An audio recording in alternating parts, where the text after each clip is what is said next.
컴퓨터공학과에서 석사과정을 진행 중인 김학빈이라고 합니다. 자원이 제약된 기기에서 동적 데이터 변화에 적응하는 모델을 위한 전문화된 경량신경망 교체 시스템 발표를 시작하도록 하겠습니다. 네, 우선 모티베이션부터 말씀드리도록 하겠습니다.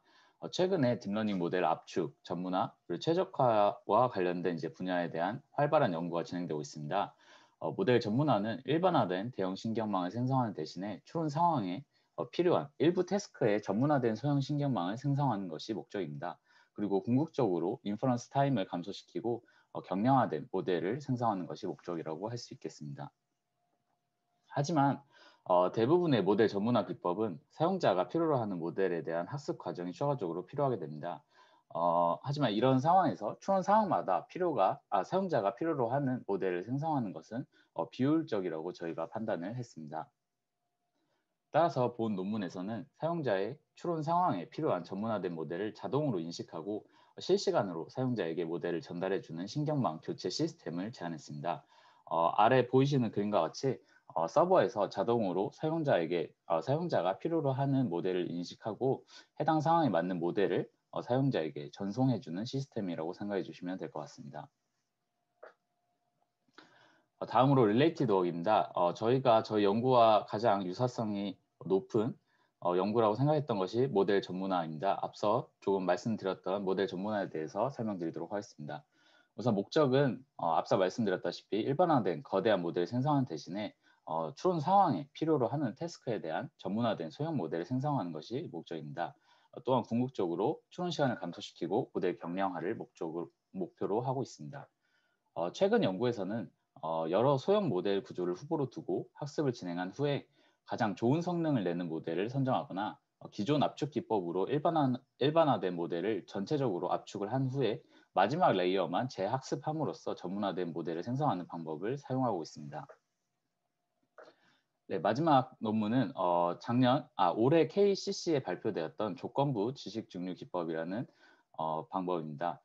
해당 방법은 교사 모델이 학습한 전체 클래스 중에서 사용자가 원하는 특정 클래스들의 분류만을 위한 전문화된 학생 모델을 학습하는 기법입니다. 조건부 지식 증류 기법은 교사 모델의 아웃풋 확률 분포에 조건부 확률 분포를 적용해서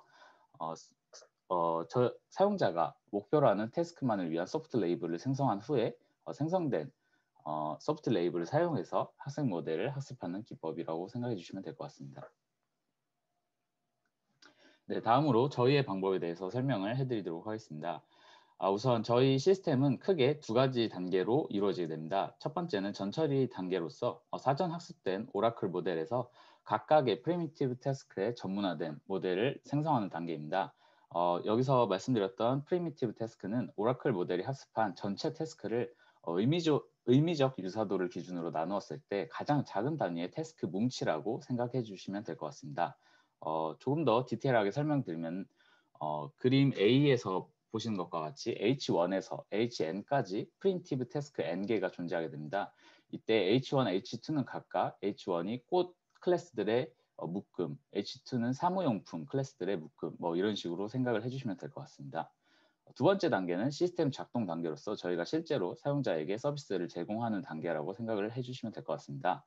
해당 단계에서는 서버에서 자동으로 사용자의 추론 상황을 인지하고 전문화된 모델을 상황에 맞게 사용자에게 전달해 준다고 생각해 주시면 될 것 같습니다. 네, 각 단계에 대해서 조금 더 구체적으로 뒷페이지에서 설명드리도록 하겠습니다.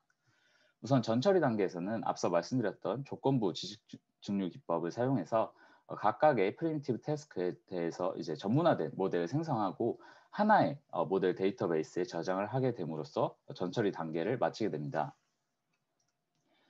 다음 단계인 시스템 작동 단계에서는 앞서 전처리 단계에서 생성했던 모델 데이터베이스를 서버에 탑재하고 그림에서 보시는 것 같이 오라클 네트워크의 경우에는 앞서 말씀드렸던 전문화된 학생 모델들을 생성하는 데 사용되었던 거대하고 수많은 클래스를 다루는 오라클 네트워크라고 생각을 해주시면 될 것 같습니다. 해당 모델 또한 서버에 탑재되게 됩니다. 그리고 그림 아래쪽에 컨셉이라고 적힌 부분이 사용자의 추론 상황이 변화되는 것을 저희가 추상적으로 표현한 것입니다.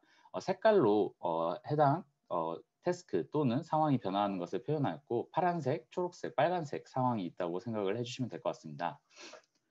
그리고 인베디드 기기로서는 저희가 자동차를 가정해서 애니메이션을 통해서 설명드리도록 하겠습니다.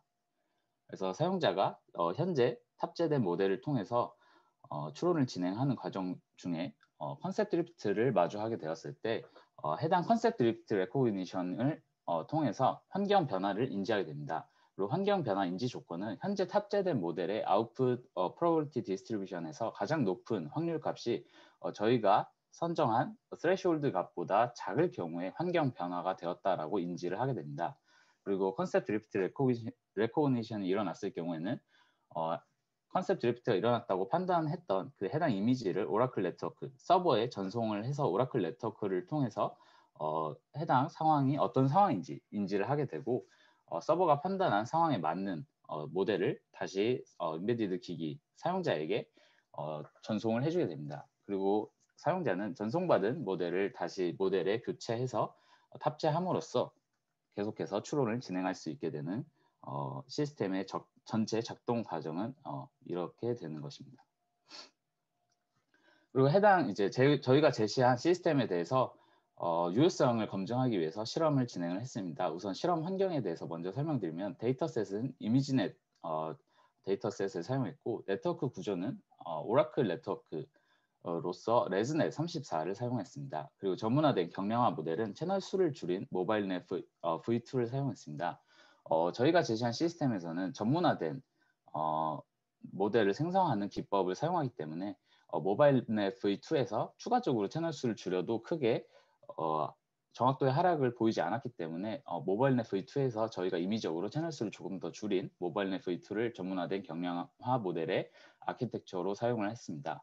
그리고 실험용 기기로서 저희가 인베디드 이제 상황을 가정하기 위해서 사용했던 기기는 엔비디아 제슨 TX2를 사용했고 실험에 사용된 프리미티브 태스크 아까 앞서 말씀드렸던 가장 작은 단위의 태스크 단위를 아래와 같이 4개 정도 슈퍼클래스로서 사용했습니다. 그리고 각각의 슈퍼클래스에는 3개에서 4개의 클래스가 존재한다고 생각해 주시면 될 것 같습니다. 우선 첫 번째 실험 결과로서 전처리 단계의 실험 결과를 설명드리도록 하겠습니다. 저희가 앞서 말씀드렸던 모델 데이터베이스에 탑재되는 경량화 모델의 정확도를 측정한 결과입니다. 저희가 앞서 말씀드린 오라클 모델을 사용해서 1000개 클래스에 대해서 모두 분류를 진행하는 오라클 모델의 정확도보다 전문화되고 경량화되었던 스튜던트 모델의 정확도가 훨씬 상승한 것을 확인을 할 수 있었습니다. 네, 다음으로 전체 시스템의 작동 단계에 대한 실험을 하기 위해서 저희가 4가지 환경에 대해서 지속적으로 변화하는 상황을 가정하고 실험을 했습니다. 그래서 앞서 말씀드렸던 4가지 태스크에 대해서 순차적으로 계속해서 다른 태스크가 들어오도록 가정을 하고 저희가 실험을 진행을 한 결과입니다.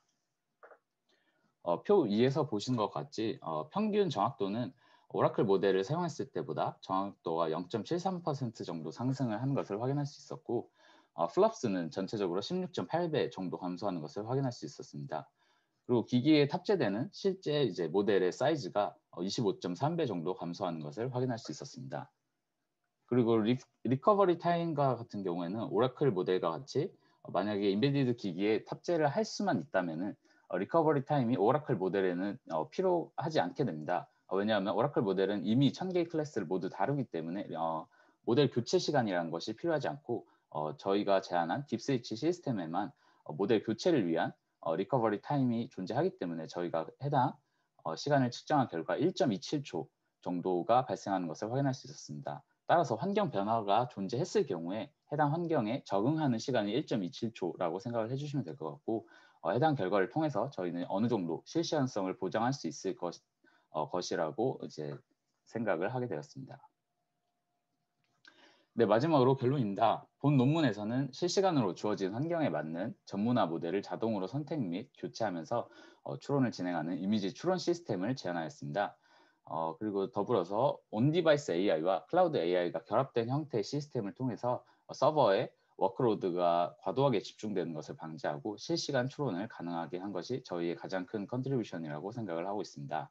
최근에 컴퓨팅 자원이 제약된 환경에서 더욱 효율적인 딥러닝 모델에 대한 필요성이 대두되는 것을 고려했을 때 저희가 제시한 시스템이 다양한 어플리케이션에 적용될 수 있을 것으로 기대를 하고 있습니다. 네, 감사합니다. 발표는 여기까지입니다. 네.